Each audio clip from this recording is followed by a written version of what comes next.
Bonjour chers élèves, aujourd'hui je vais vous présenter un cours de production écrite dont le but est de produire un récit pathétique pour persuader. Première étape du cours, c'est de bien lire le sujet, expliquer les mots difficiles et souligner les mots-clés pour pouvoir bien comprendre ce qu'on me demande de rédiger. Le sujet de rédaction est le suivant. Tu étais absent à un examen. Ton professeur te renvoie au surveillant général. Celui-ci te demande de justifier ton absence. Raconte-lui les circonstances familiales douloureuses que tu vis, en vue de le convaincre de te pardonner pour pouvoir passer l'examen.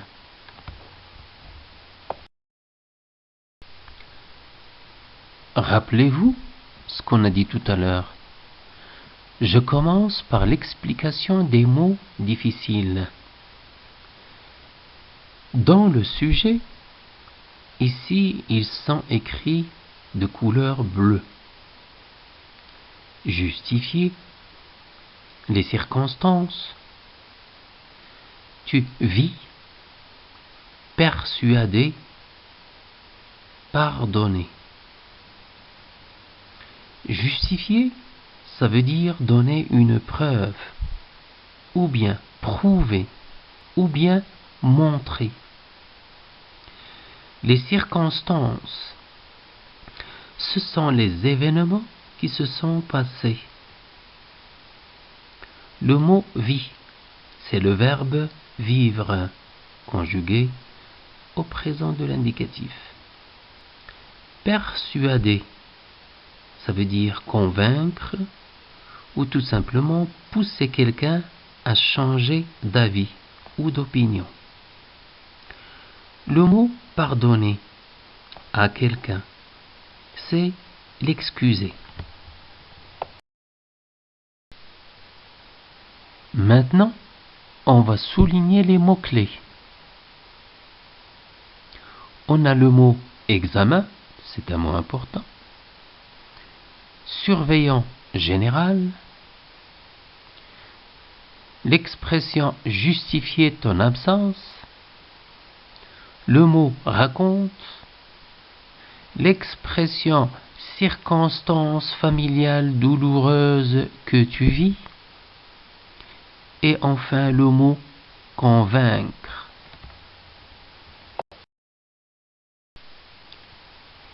Après avoir souligné ces mots, je me poserai la question: quel genre de texte dois-je écrire?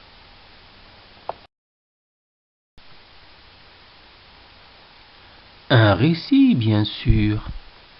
Ce qui le montre, c'est le verbe raconte.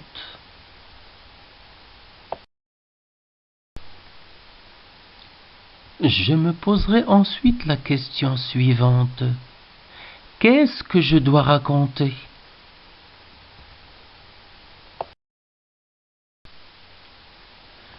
Bien sûr, je vais raconter les circonstances douloureuses que je suis en train de vivre.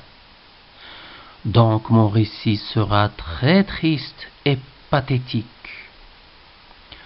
Mon but est de toucher les sentiments du surveillant général pour le persuader de me croire et qu'il change sa sévérité en sentiment de pitié.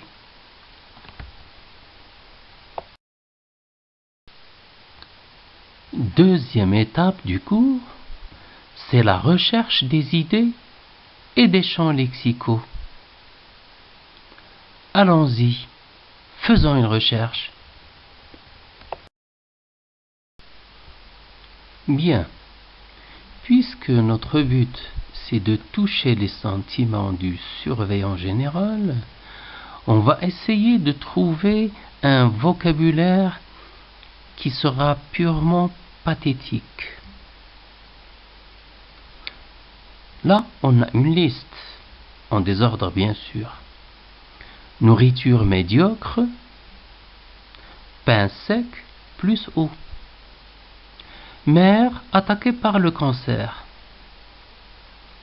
ce qui fait d'elle une loque humaine, plus qu'elle est clouée dans son coin. Cause de l'absence. Être au chevet de sa mère à l'hôpital. Pendant le week-end, plus le lundi matin, jour de l'examen de mathématiques. Mendier. Donc, c'est un manque de médicaments. L'habitation, c'est une masure. Les murs, ils sentent l'humidité. On peut faire une métaphore. Ils sentent la maladie.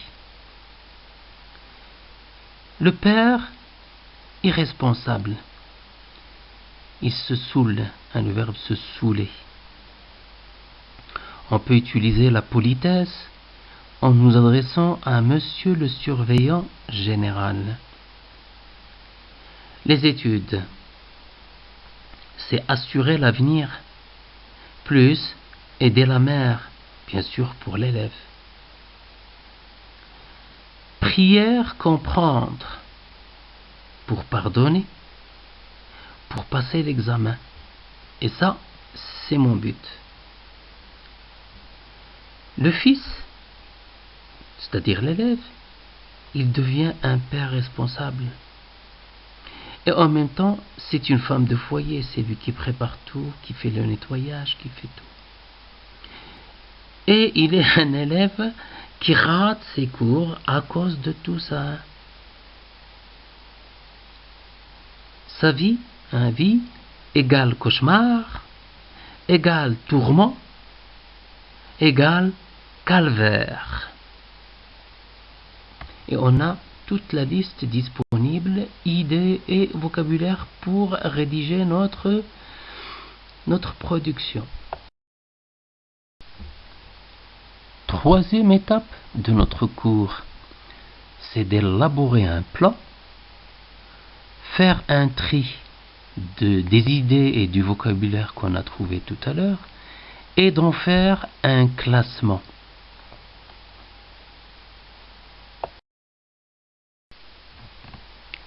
Et voilà le tri, le plan et le classement. On commence dans cette production par la prise de contact avec monsieur le surveillant général. Donc on commence avec la politesse, dans un discours direct. Monsieur le surveillant. Numéro 2, deuxième partie, c'est je vais parler de la vie personnelle. Les informations qu'on a trouvées sont classées de cette manière. La vie, c'est égal à un cauchemar, plus un tourment, plus un calvaire.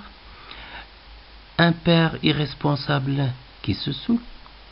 Une mère attaquée par le cancer. Elle devient une loque humaine. Elle est clouée au coin. L'habitation, c'est une masure, donc c'est la pauvreté. Les murs sentent l'humidité et la maladie. C'est comme une métaphore. Le fils, c'est-à-dire l'élève, c'est le père responsable. C'est la femme de foyer. C'est l'élève qui rate ses cours. La nourriture médiocre, du pain sec plus l'eau. Il mendie par manque de médicaments. Troisième partie du texte, c'est le souhait. Les études pour lui, c'est assurer avenir plus aider sa mère. Quatrième partie, la justification, bien sûr, de l'absence. Cause de l'absence, il était au chevet de sa mère à l'hôpital le week-end et le lundi matin, jour de l'examen de mathématiques. Dernière partie, c'est la demande du pardon. Prière, comprendre, ça veut dire pardonner, ça veut dire passer l'examen pour l'élève.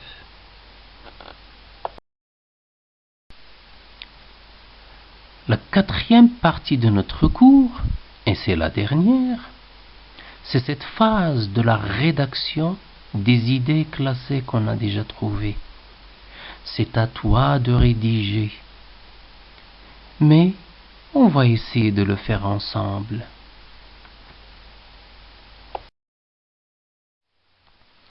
Bon, maintenant, je vais te lire un exemple de rédaction.